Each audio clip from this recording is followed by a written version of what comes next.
Well, hello and welcome to another episode of Tim Scott Uncancelled with me, Tim Scott. Hope you like that intro there. It tries to cover some of the points that we cover on the show. So welcome again. Good to have you back with us. And whoever you are, wherever you are, and however you are watching. And one of the ways that you can watch, folks, is via YouTube. If you go to YouTube and you type in the search box, Unprecedented TV, you'll find us, not just me, there's other great shows as well. And if you can give us a cheeky follow or a subscribe, that would be very much appreciated. Make it a lot easier for you to find out what we're up to. Well, folks, what times we live in. There's a large scale, or what appears to be a large scale uprising in Iran. Wouldn't it be wonderful to see the end of the Ayatollahs? Although we have to caveat that, of course, that we don't want what happened in Libya when Gaddafi was deposed and the whole country descended into chaos. But we wish that country well, and it deserves our thoughts and to be in our prayers. And I'll tell you who's got the best coverage on Iran is Tusi TV. Mayar Tusi TV, Tousi, Tusi TV. If you search or Google it, you will find it. That seems to be, it's an online, it's not on your traditional television. That seems to have Iran's best coverage. Closer to home, we have the pubs under threat. COVID has hit hospitality hard. Not just pubs, restaurants, hotels, cafes, how some of these places are still going. I don't know. In fact, the problem is, of course, some of them aren't. And it's been one thing after another with pubs, smoking ban, national insurance, employees' national insurance going up most for the kind of perhaps lower paid, casual, temporary staff that pubs would employ. But of course, for many people, it's one of their first jobs and gets them into the habit of working, hopefully a lifetime of working. Minimum wage going up. And now we hear that Labour are thinking of reducing the drink drive limit to the European level for England and Wales, 35 micrograms per 100 mils, 35 down to 22. And they're doing it on road safety grounds. Well, Scotland reduced to the European level in about 2014, and there's been no evidence from there that it actually saves any lives. And I think, frankly, you should be able to go out and have one medium strength pint, or if you're having a meal, have a small glass of wine, not have to worry about whether you might or might not be over the limit. Just another example of the kind of problems that we're facing in Britain and the kind of issues that we have. So a constant theme of this show is how much Britain has going for it, but in what a bad state we are. I recently read a very interesting interview, I think it was in The Spectator, with the American entrepreneur and investor Peter Thiel, founder and co-founder of the likes of PayPal and Palantir, saying that he felt that Britain had the best room for improvement, the best opportunity for improvement of any European country. Of course, when you say things like that, there's always a bit of an implied rebuke, a bit like my old school reports, could do better, must work harder. And those were just the politer comments. But Peter Thiel's absolutely right. Britain, bearing in mind who we are and the assets that we have, Britain is definitely underperforming. But as ever, we move on. We have a guest. Very, very delighted to have Stephen Balogh on with us on the show today. And Stephen, chairman of the SDP, the Social Democratic Party. Stephen, you're very welcome. Thanks for joining us on Tim Scott Uncancelled. Delighted to be here. Thank you very much for inviting me. Our pleasure, Stephen. Just tell us a little bit about the SDP. I think some of our older viewers and listeners will remember you guys from back in the day, and I'm delighted to see that you're still going. I've been aware of it. The likes of William Clouston and Rod Liddle seems to have a few good things to say. But just remind us about you guys and where can people find you? Yes, I can give you a thumbnail sketch of the SDP. As many people will know, those who may be a similar generation to me, that it was founded in the early 1980s in reaction to Labour moving left. For very heavy hitter ex-cabinet ministers formed the so-called Gang of Four, and formed the SDP. It flew very, very high in the early 1980s, high water mark in 1983. It combined with the Liberals in an alliance. 1987, partly because, of course, the electoral system was more disappointing. And then most people think the SDP story ended there with a full merger with the Liberals to form the Liberal Democrats. But there was a rump, let's say, of SDP stalwarts under David Owen in particular, who didn't join that merger, who carried on. It is fair to say that it went down to quite a low ebb. But in the last 6 or 7 years, really since William Clouston took over the leadership of it, it has been roaring back into life. There was a reinterpretation of its principles. It's very much a party founded on community, family, community, and nation. It has a scrutinite bent to it. The idea of place being very important, the idea of nation being the upper limit of reasonable sovereignty. So to bring this little description to a close, we are in cultural terms, we're small c conservative. Traditional values, you might say broadly, but we have a sort of centre-left approach to economics. We believe in a strong and competent state, not a large state by any means, but a strong and competent state, which can help to reinforce these notions of community and national solidarity and so on. So that's where we've come from, and that's where we are now. And just finally, Stephen, thank you. Where can people find you online? Well, sdp.org.uk is our website address. In the matter of a small number of weeks, our website will be updated and refreshed. Yes, all of our policies, all of our principles are there. And unlike actually sometimes the other parties, we are proud to pronounce what we believe and what we say. We know that other parties sometimes lift our policies and take them on as their own. That's not a bad thing if they're actually enacted. But yes, we are what we say on the tin, very much. Good stuff. Okay.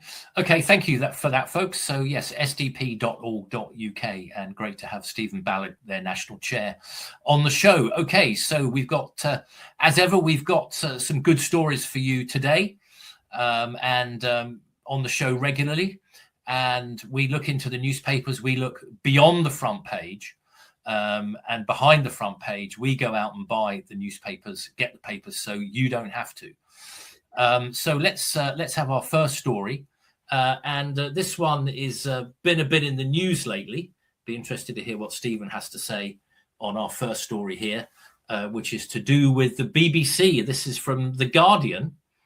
BBC will stay on Twitter X to try to resist the flood of global misinformation. The BBC's Director General, Tim Davie, has said he will not be taking the broadcaster off Elon Musk's social media platform X. Well, thank goodness for Elon Musk. With Iran, as I mentioned earlier, with Starlink, his internet, satellite-based internet provider, which, as the Iranian government has taken the internet off, but it's still operating via Starlink, saying its presence, the BBC's presence on Twitter X, is needed to resist a flood of global misinformation. Stephen, do you trust the BBC to give us the right info? Well, in looking at this story, I want to say, in a flurry of bad news stories for the BBC, I would count this as a good news story, a common sense story, common sense breaking out. And I want to say, I don't think I've done this very often, but to praise Tim Davie for that direction setting. I mean, I would say the narrative that he brings along with it is somewhat questionable empirically. So whether the BBC's presence on X would actually reduce the amount of disinformation or increase it, as it were, what the net effect on overall content would be. But I don't mind what his reasons are for being on X. I think it's a good thing. I think the BBC can contribute to the news agenda, and it should be very much held to account for how it goes about displaying its news agenda. So absolutely fantastic that they're staying on. No, I'm glad too. And I wouldn't be uncritical of the BBC, and I would like it to move to a subscription model. I think it will have to move to a subscription model to survive and thrive, because so many people these days, particularly younger people, are not watching traditional linear television. The BBC is losing license fee payers all over the place. So I would wish the BBC well, although I wouldn't be uncritical. I think it does have its biases, but it is part of Britain's global influence. It's our so-called soft power. Wouldn't mind a bit of hard power too, you know. But one thing he mentions in this article, or that the Guardian mentions in this article, is that Twitter X is facing a backlash over a wave of images of women and children with their clothes digitally removed.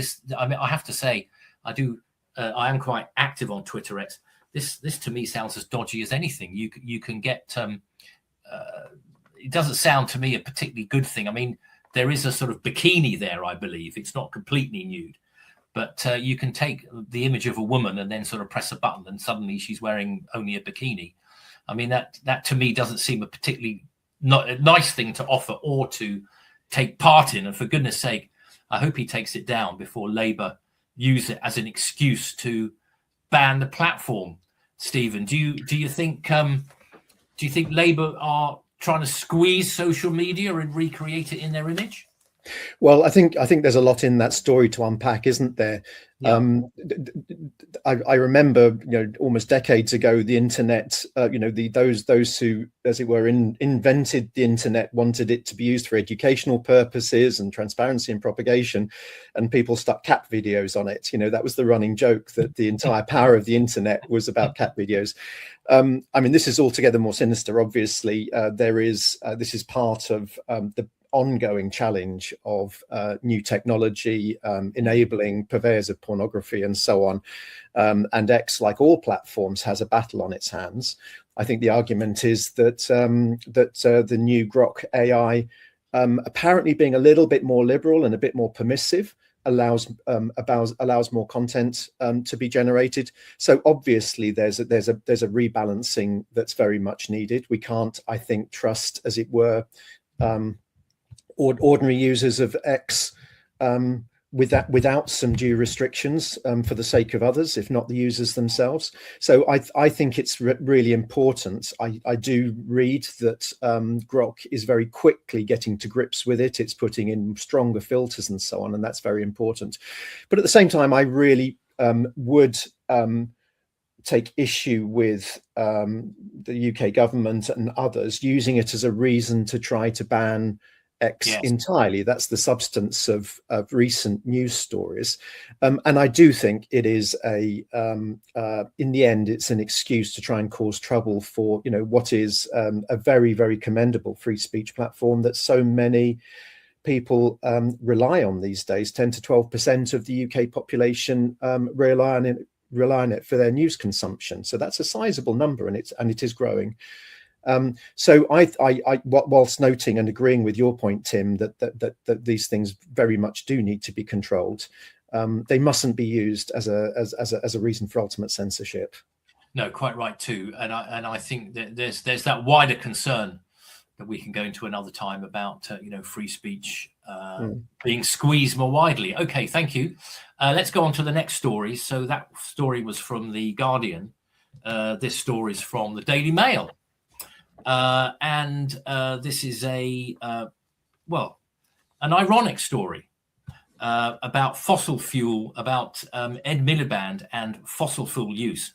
Blow for Miliband as fossil fuel use increases. The UK increased the amount of electricity produced from fossil fuels last year, despite Ed Miliband's drive for net zero, legally binding net zero by 2050, a millstone around our necks, in my opinion. The proportion of power generated by gas and other dirty fuels, it says, increased for the first time in 4 years, according to analysis of government figures. Stephen, how are we going to keep the lights on? Well, on a wing and a prayer, according to the current policies. There's so much. There are so many contradictions in current energy policy, but it does. The sort of keeping the lights on is really a wing and a prayer. Particularly this time of year, we're lucky. Actually, the storm in early January sort of filled a gap that the so-called Dunkelflaute normally has, which is the enduring calm, no wind, and of course not much sun in the for solar, and it has to be expected that in early January last year and the year before, there were definite Dunkelflauters, which mean that you need two systems in place. You need you have your renewables, but you need basically 100% backup. I think there was a time last year in January in 2024 when 2% of national energy electricity output was from renewables. So it's a complete nonsense to have two systems in place. Which makes the whole system more expensive anyway. And even this year, there's people will be generally aware these days of the so-called electricity margin notices and capacity market notices, the system of signalling that capacity is running out. And on the 8th of January this year, the government had to, or the electricity system operator had to put out a sort of effectively an emergency notice that was only rescinded because this storm blew in. So it's no surprise, actually, that the targets for 2030 are being stalled. And I know that this story was in part triggered by a consultancy called Stonehaven that put out a report basically saying we're not on track. We're not on track to 2030, and there's nothing in government policy that's actually going to help it at the moment. That isn't sufficiently going to help it. Stephen, to what extent do you think we need to be, in inverted commas, on track?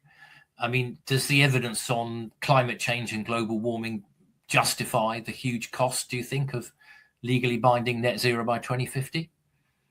Well, so very clearly the climate is changing, that we have seen a change in weather patterns. I think there's an open discussion about the extent to which it is human generated as opposed to natural ecosystems, solar and so on influences, but it's unarguable that we are. What I think is that having a dogmatic approach to targets such as they are, whether global or local, I think it's misconceived. It's misconceived because what it does is to set aside or downplay too much other considerations to do with quality of life, about the health of the economy of our nation and others. And by having it so set in stone as to be incapable of flexing is a huge problem. I mean, as a party, we're advocating, in fact, a pragmatic suspension of some of the net zero objectives and a temporary reallocation of resources to building up capacity, particularly nuclear, but some gas and even coal in between, through our energy abundance green paper that we published in September. We said we say the only way really to close the energy gap, the only way that we don't have to go out and whistle at windmills as Windy Miller did back in Camberwick Green days that some people will remember, is a hard-headed approach on the way to carbon, decarbonisation very much, but being pragmatic along with it. Yeah, I think, Stephen, thank you. Yeah, I mean, I would call myself a climate questioner, and I think legally binding net zero by 2050, I mean, we're not even sure if it's even possible, and it's going to be at huge cost, and we have massive energy costs, which of course will be another cost for pubs, as I mentioned earlier. I think you're quite right in this current spell of cold weather to point out that we've had quite a few sunny days and we've had quite a bit of wind. And, that's helped move things along. But we have had very cold weather before where there's no wind and it's overcast. And we have come quite close to the edge, as you quite rightly say, Stephen. Okay, thank you. So talking of the weather, let's move on to the next story, which this is from the Express.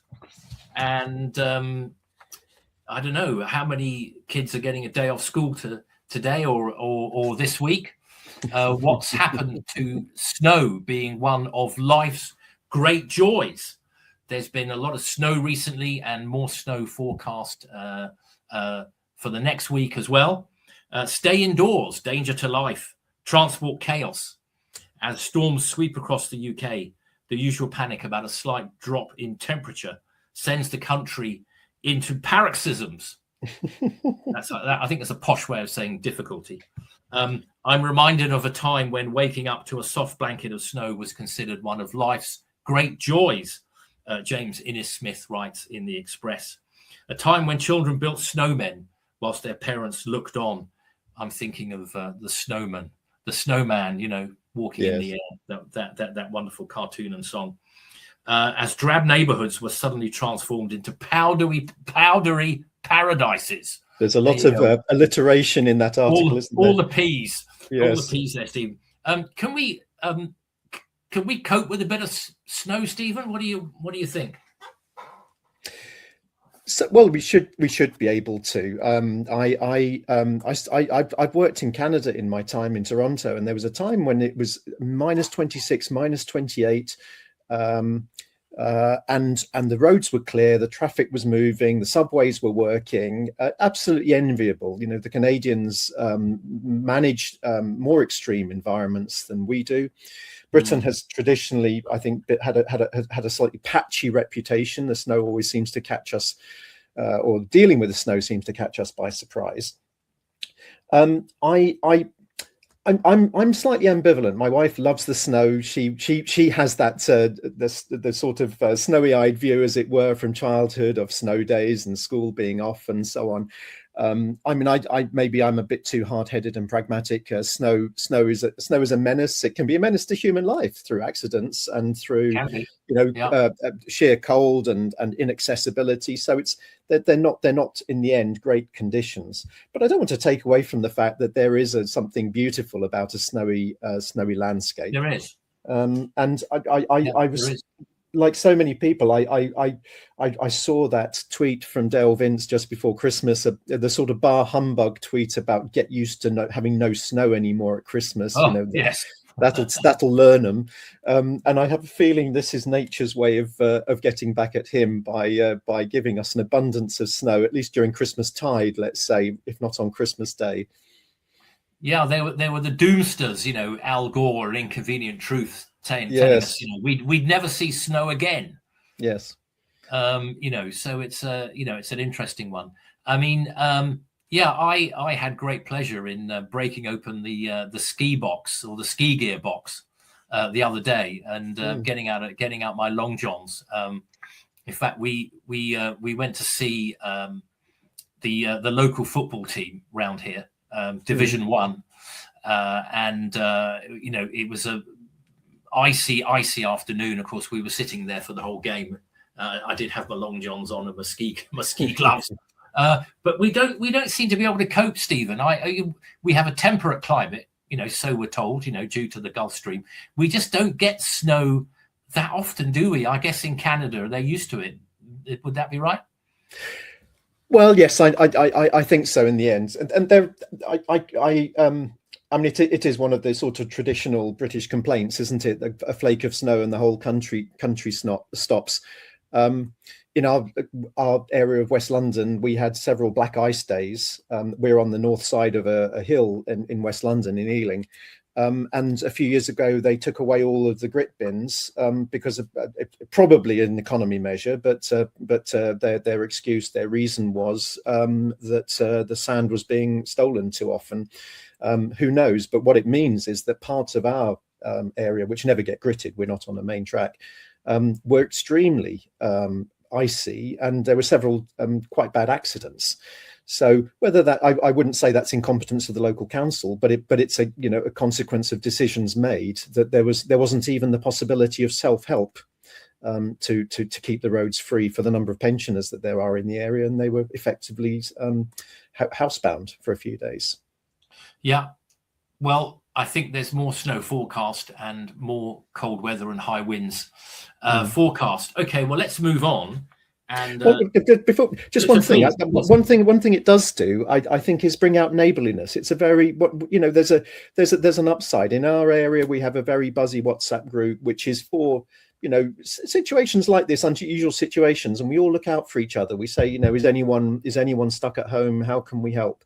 So I think anyone listening to this, how are they helping in a snowy situation? Looking out for their neighbours. No, thank you, Stephen. Very good point. And particularly if you've got elderly neighbours, good opportunity to go around and check on them. Okay, yes. No, fair point there from Stephen. Okay, well, let's move on to a country where I wouldn't imagine they have much snow, although I did read somewhere that they do have an indoor ski dome. And we move on to our next story, and it's to do with the United Arab Emirates, a Gulf country. I'm sure they're having much nicer weather than we are right now. Now, this story is from the Times, and I had to do a double take when I read this story and sort of read it at least twice to sort of understand that it really was saying what it's saying. It's a quite extraordinary story. And I give it added credence because it's in the Times. Whatever you may think at the Times, it's not exactly regarded as Britain's most sensationalist newspaper, to be pretty sort of fact-based. Yes. So this story, UAE restricts students from UK over Muslim Brotherhood fears. The United Arab Emirates is restricting students from enrolling at British universities. So that's their students coming here, just to be clear. The UAE is restricting students from enrolling, so its own students, from enrolling at British universities over fear that campuses, i.e. our campuses, are being radicalized by Islamist groups. Officials with knowledge of the move told the Times that federal funding, so the UAE's funding, is being limited for students who hope to study in the UK, citing concerns about the influence of the Muslim Brotherhood, amongst other issues. The group is prescribed as a terrorist organization in the UAE and in other Arab and Muslim majority countries, which has long campaigned for European nations to do the same. The Emirati government is not imposing a blanket ban, meaning richer families can still send their children. Stephen, this is an extraordinary story, isn't it? Well, extraordinary, but not at all unexpected, I would say. I entered politics just a few years ago, effectively on an anti-sectarian ticket. I see growing society-wide problems with encroaching sectarianism, and one of the hotbeds is our universities, of course, American universities and others across Europe as well. It does feel as if the truth or the reality has been inverted, doesn't it? And I think I know the Americans are acting more concertedly in relation to the Muslim Brotherhood specifically, and other similar organizations. Britain has always taken a much more cautious, non-prescriptive line. I think this should be, if there hasn't been before, a wake-up call to the British government, to the Home Office, to the Foreign Office, to look very, very closely at the Muslim Brotherhood and other similar organisations, and to be honest about the influences that they're having, even if it's a bit galling for the UAE to be telling us this truth, we should be listening to them. We should be listening to them, and other similar countries, as you've said. And I'm going to add one footnote, which is I'm a alumnus of University College London, and I noticed that it's there in the list of universities with some of the highest numbers, erstwhile numbers of UAE students. But I note just a couple of months ago, in late 2025, there was a little bit of a scandal of a lecturer, a fixed-term contract lecturer, who was filmed and then exposed as stating some very unacceptable anti-Semitic things. Yeah, so, it's not just the students; it's some of the staff and faculty. It is staff. It's the staff as well. So I think the time is right, really, for a dose of honesty, a real dose of honesty about the baleful influence, actually, of some of these organisations infiltrating and gaining a foothold in our universities. Time for that sort of level of honesty. Yeah, I mean, I really had to, as I said, when I introduced this article, I had to read it several times to actually believe what I was reading. that here we have the United Arab Emirates, a Gulf state, an Arab state, a member of the Arab League, and where Islam is the majority religion, worried about sending their students to British universities here because they're worried about them becoming radicalized by extremist Islamist groups. Yes. I mean, it's a sad comment, isn't it? Yes, and it is. It's not just about a domestic issue. Clearly, it's an international issue already with the UAE making this comment and taking this action. But of course, American eyes are on Europe and possibly the UK, particularly in terms of its reliability as an ally. It's So I think there are, it's far from being a little local difficulty to resolve. It's about our international reputation. Yeah, I think to a great extent it is, and a very concerning story. Stephen, thank you. Okay, we're going to have a quick break now, and we're going to look at some of the other shows available here on Unprecedented TV, particularly Claire Dyer with Dire Consequences, and we'll take that break right now.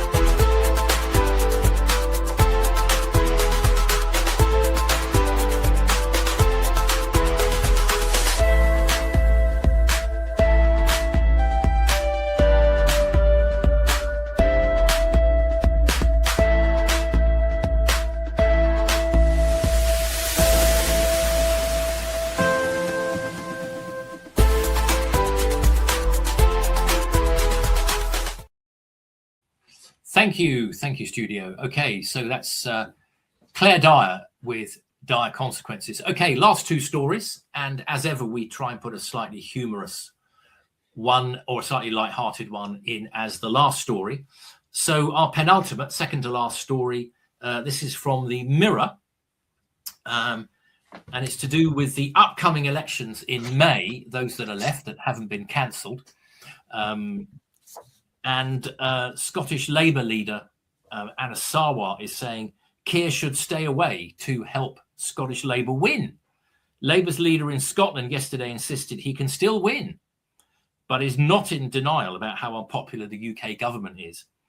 Anna Sarwar said he intends to become First Minister of Scotland in defiance of his leader's national polling, and urged Keir Starmer not to get involved in campaigning. Nothing like making your own party leader and prime minister welcome, is there? Stephen, what do you think? I mean, are the SDP active? Have you got going to have any candidates in Scotland and Wales? Yes, we are going to stand in both Scotland and Wales for the for Holyrood and the Senedd. But I mean, you introduced it by saying the last story would be an amusing one. I find this one quite amusing as well. That there's a battle of words breaking out between the Scottish Labour leader and Keir Starmer, and I think that's only going to get worse over the next few months. Sarwar is going to plough his own furrow. He's going to distance himself as far as he can. He's obviously going to try and make sure he's as contrasting as possible in another sphere with the SNP, his main opposition. But it isn't going to be just Sarwar who's saying this. There'll be others at county council level, local district authority level, and I'm sure in Wales too, who will be saying, Keir, take a holiday, please, because actually this is not helping us. Yeah, very, very interesting. I think the elections in certainly London, Wales and Scotland, no one's managed to cancel those yet, coming up in May. I think they'll tell us a lot. I think Reform have got a chance of winning in Wales, and I think it's quite likely that in Scotland and in Wales, Labour and the Conservatives may well come third and fourth. So one of them is going to have to come fourth. There's even a suspicion the Conservatives might come fifth in Scotland. I mean, can either Starmer or Badenoch survive, Stephen, if that's the case? Well, there's plenty of talk about them being ejected, being sort of held in place until the until May, and in the bloodbath that there must surely be amongst both parties. There'll be questions. I'm not going to bet on either or both being ousted. There's a little bit of be careful what you wish for. Especially when it comes to the Labour government and who would follow as Prime Minister. It might be out of the frying pan into the fire for all we know. But the truth is, I can't remember a time in my life where both of the previously major parties were on the ropes to the extent that they are. Badenoch is, I think, putting up a gallant fight. She's performing well at PMQs. But it's obviously not really moving the dial. Certainly not anywhere near back to even the 20% in the opinion polls. That was even a low mark just a few months ago. Yeah, very interesting. I mean, I think the only vague kind of precedent, Stephen, is as you said earlier, some of our older, more mature viewers and listeners will remember the early 80s with the SDP. Yes. And some of the by-election wins. Was it Crosby, Glasgow Hill Head? Does my memory serve me correctly? Yes, Jenkins in Hill Head and Shirley Williams at Crosby back in the day. Yes, 81, 82, the SDP briefly led in the opinion polls, but Labour was still second. Now we have, quite extraordinary situations, certainly in Wales and Scotland, where Plaid and Reform and at the SNP and Reform in Scotland seem to be polling 1 and 2. Some opinion polls where neither Labour nor the Conservatives can get even to 20%. They're in the teens. I mean, this is we're in uncharted political waters, aren't we? Well, I think so. I mean, there's a phrase that's used, cleavage politics, which is the politics of affiliation, a group affiliation very broadly. And I think we really are seeing an epochal change in affiliations. It's no longer lending your vote so much as and then reverting, let's say, to the status quo ante. I just don't think there's any way back now. And I really do want to see as do so many who are effectively politically disenfranchised from the previously mainstream parties, an absolute once and for all shattering of the old two-party system, whether or not the electoral system changes as a result of it, but never again the hegemony, the dual hegemony that we saw. So we too want to see that happen, and I think then the electoral landscape will be a really fascinating place. It'll be unenviable for any party in any sort of whether it's regional, local, or even eventually national. It's not as if it's going to be a sort of a shiny legacy that's left for any ruling party to build on. But I think it's a necessary fracturing, necessary reckoning that we all want to see. Yes, I mean it's an irony, isn't it? Is that despite first past the post Brexit, our politics is becoming more fractured. It's becoming more European, and as you mentioned earlier, Stephen, it's becoming more sectarian. Yes, I think we will see. We've got the 4 Gaza independents plus Jeremy Corbyn already. I think we'll see more of that at the next election.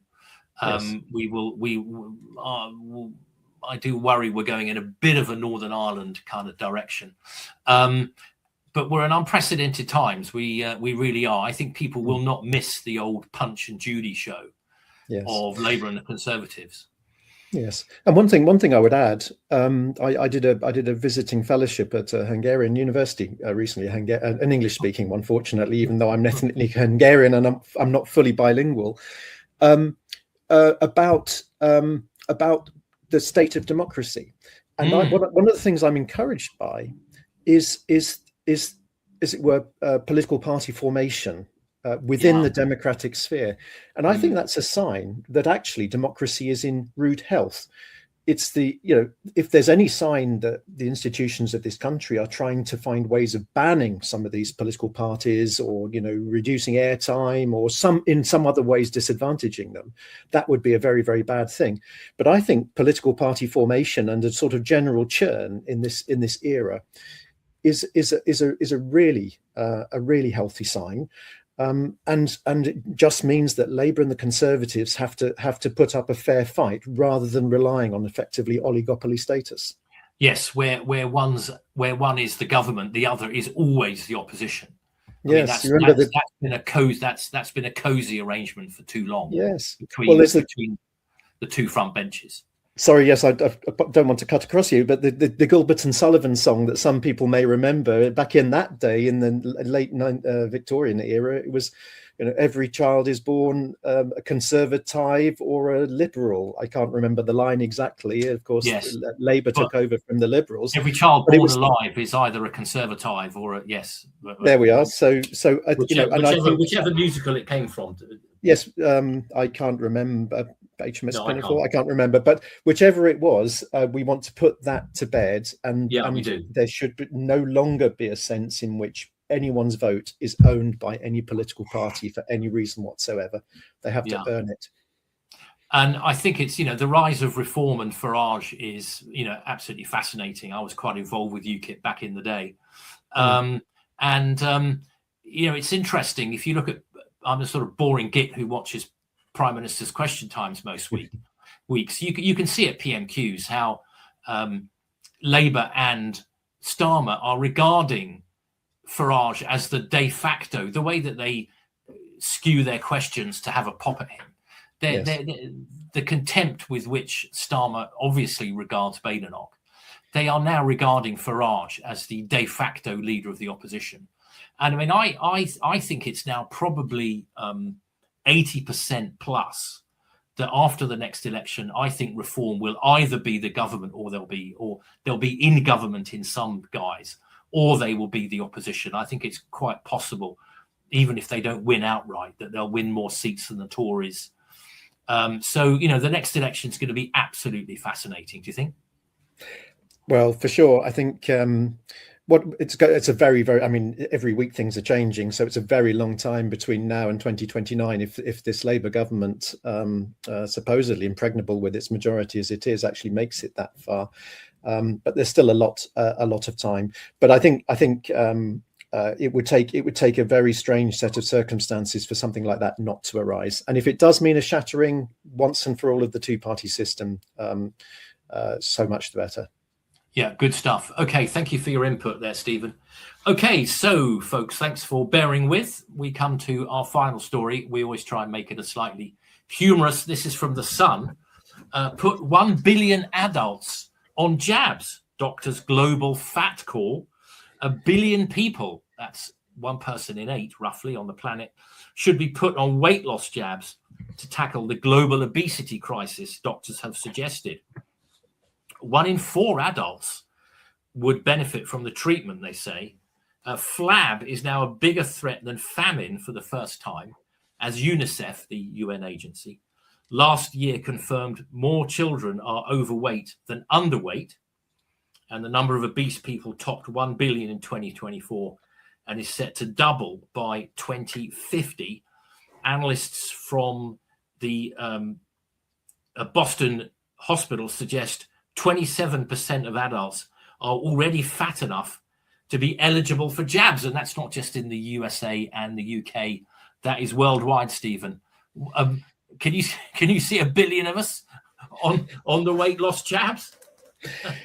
Well, I was trying to work out how to respond to this this story. I look at there's a quote from the study author. These medicines have allowed us to understand that biology is much more powerful. I mean, that may be true on a technical sense. I really worry about mass medicalization of the population for any reason, this included. I think that it is corrosive of agency, it's corrosive of individual decision making, it's corrosive of the value of education, in this case, towards healthy living. So I wouldn't automatically want to go down that path at all. To the extent that our party, which I absolutely subscribe to, has a view, it's about the importance of education. But it's very much about the importance of a healthy food chain that yields healthy alternatives to the ultra processed foods that are behind some of this.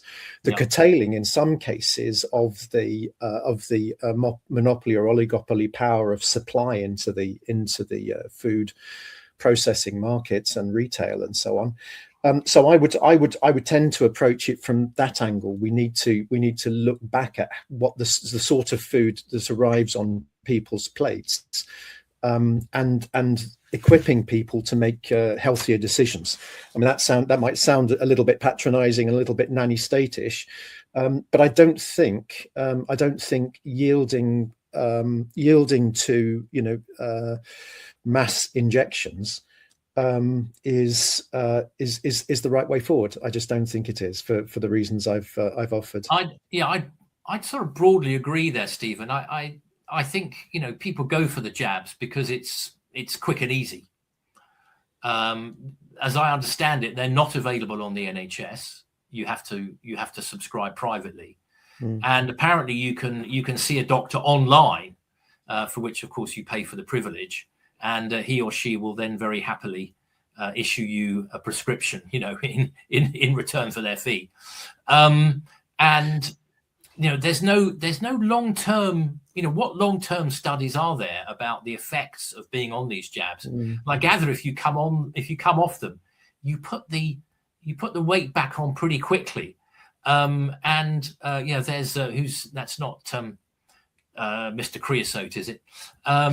With certainly a close cousin. Yes. I gather you put the weight back on pretty quickly.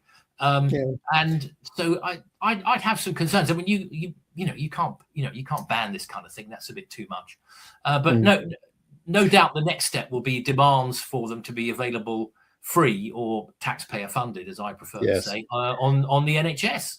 Yes. And for sure, a business case that would suggest that that's the most cost-effective way of treating the symptoms. And nor am I wanting to ban it. I think there will be cases where actually this is a very reasonable thing to prescribe. So in no way am I saying we should say it should not be available. But I think in the end, and I'll use this word, I think it's a lazy policy. It's a lazy policy which plays into the hands of pharmaceutical companies, and plays into a narrative that we are the victims of circumstances, effectively, of our biological circumstances. Yeah, well, I would have my reservations as well. Well, Stephen, look, great show, and just remind us again where people can find the Social Democratic Party, of which you are the national chair. Well, thank you very much. Yes, sdp.org.uk. You'll find everything about us, our policies and our principles, and hopefully plenty to like. Thank you. Okay, great. Well, we're going to wrap up the show now. Thank you again, Stephen, for coming on. Okay, folks, if you've borne with us right to the end, really appreciate it. Hope you can join us again, and hope you found the stories useful. And so we'll wind up with the end of another show of Tim Scott Uncancelled with me, Tim Scott. And thank you for watching, folks, and we'll hope to see you next time.